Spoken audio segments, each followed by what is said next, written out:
बिस्मिल्लाहिर्रहमानिर्रहीम। अस्सलाम वालेकुम। आई एम खजीमा रुबाब। आज हम एटॉमिक फ्लोरेसेंस स्पेक्ट्रोमेट्री के कुछ मेरिट्स और लिमिटेशंस के मतलब बात करेंगे।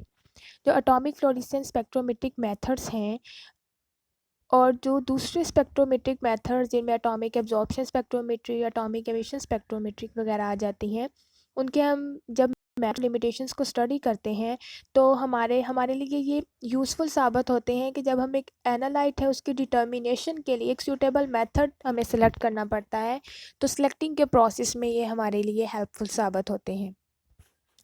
अब हम देखते हैं मेरिट्स ऑफ AFS।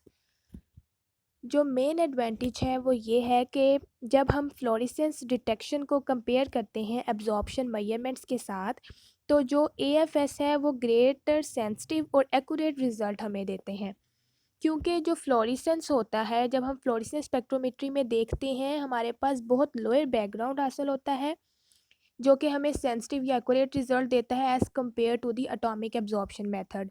फर्दर ये कि जो हमारे पास AFS में जो इंटरफेरेंसेस हैं वो बहुत कम होती हैं। उन एलिमेंट्स के लिए ये ग्रेटर सेंसिटिविटी शो करते हैं जिनकी एक्साइटेशन एनर्जी है वो बहुत हाई होती है।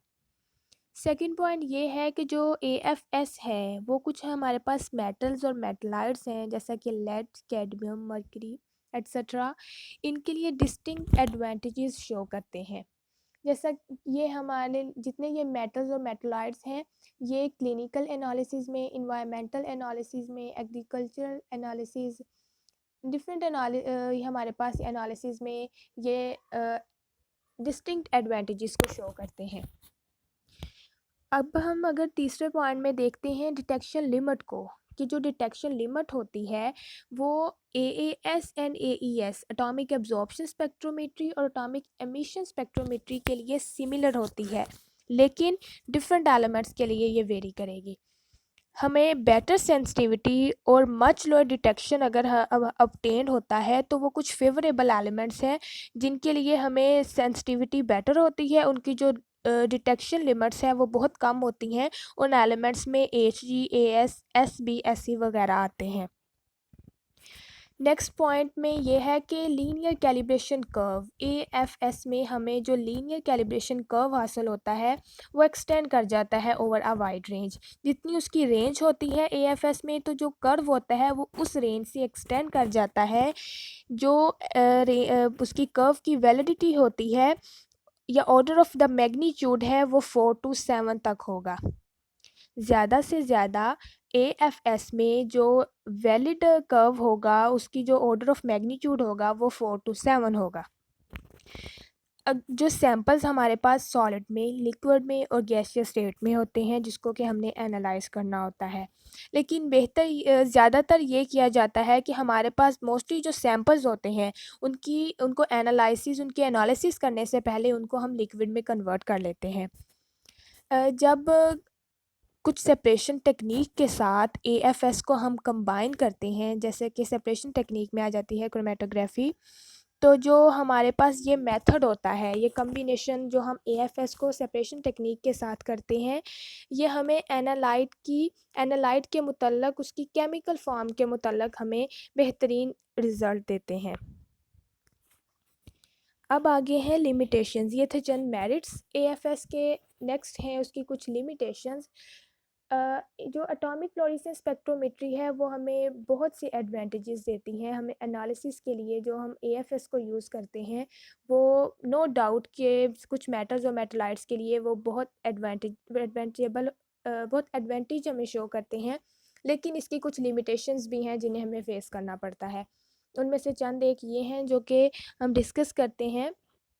पहला ये कि जब हम एटॉमिक फ्लोरेसेंस को हमें सेपरेशन टेक्निक के साथ, एटॉमिक फ्लोरेसेंस स्पेक्ट्रोमेट्री है, इसको हमें कम्बिनेशन रिक्वायर होगा सेपरेशन टेक्निक के साथ, और सेपरेशन टेक्निक में हम क्रोमेटोग्राफी ले सकते हैं जो कि हमें, ताकि हम जो केमिकल सेपरेशन हो रही है उसके दौरान जो हमारे पास जो एनालाइट हासिल हुआ है उसकी केमिकल इन्फॉर्मेशन के मुतालिक हमें पता लग सके। तो इसकी जो हम केमिकल सेपरेशन कर रहे हैं उसके में केमिकल की एनालिसिस के लिए हमारे लिए ये ज़रूरी है कि जो एटॉमिक फ्लोरेसेंस स्पेक्ट्रोमेट्री है उसके लिए एक सेपरेशन टेक्निक के साथ कम्बिनेशन रिक्वायर हो। दूसरा ये है कि sample preparation specially for the solids is often very tedious and time consuming process. कि जब हम सॉलिड्स की जो सैम्पल प्रिपरेशन होती है सॉलिड्स की, अगर हम एनालिसिस करते हैं किसी सॉलिड्स का तो वो हमारे लिए बहुत ज़्यादा टाइम कंज्यूमिंग और बहुत मुश्किल होगा हमारे लिए सॉलिड के एनालिसिस के लिए। नेक्स्ट है द एनालिसिस में involve chemical interferences due to the chemical reaction between the analyte. जो एनालिसिस हम कर रहे हैं उसमें बहुत सी केमिकल इंटरफेरेंसेस हमें हासिल होती हैं केमिकल रिएक्शंस की वजह से, जब between the analyte and other components of the sample. जब हम एक एनालाइट और दूसरे सैंपल्स हैं उनकी जब हम उनके एनालिसिस करवाते हैं तो उसमें बहुत सी केमिकल इंटरफेरेंसेस हमारे पास हासिल हो जाती हैं, और जो कि हमारे पास जो number of the free atoms जो हमारे पास पैदा हो रहे हैं उसकी मिकदार को बहुत कम कर देते हैं, उनको रिड्यूस कर देते हैं। In analysis of many samples, it may be necessary to correct for the spectral interferences। अगर हम सैम्पल्स की जब एनालिसिस कर रहे हैं हमारे लिए ज़रूरी है कि जो स्पेक्ट्रल इंटरफेरेंसेस हमारे लिए वो बिल्कुल ठीक हो when continuous sources are used. और जो लास्ट पॉइंट है जो मेन उसकी जो लिमिटेशन है वो ये है कि जो टेक्निक इज़ लिमिटेड प्राइमरली, कि जो हम ये जो टेक्निक है ये इस्तेमाल कर रहे हैं ये सिर्फ मेटल्स और मेटलॉइड्स की डिटेक्शन के लिए हैं। इन दो मेटल्स और मेटलाइट्स के लिए हम सिर्फ इस टेक्निक को यूज़ कर सकते हैं, इसके अलावा नहीं। Thank you.